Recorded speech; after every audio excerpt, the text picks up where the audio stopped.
জমকালো আয়োজনের মধ্য দিয়ে পূর্ব চালিয়াপাড়া নাইট শর্ট পিচ ক্রিকেট টুর্নামেন্টের তৃতীয় আয়োজনের ফাইনাল সোমবার অনুষ্ঠিত হয়েছে। খেলায় বাংলাবাজার একাদশ ও মিরপাড়া একাদশ মুখোমুখি হয় এবং মিরপাড়া একাদশ চ্যাম্পিয়ন হওয়ার গৌরব অর্জন করেন।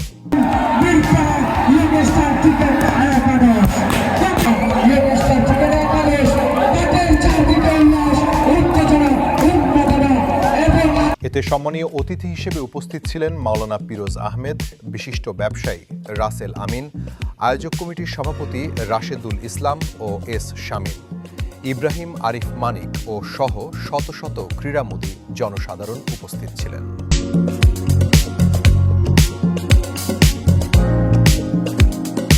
একটি খেলা নয়, এটি একটি বিনোদন, এটি একটি সুযোগবোধ।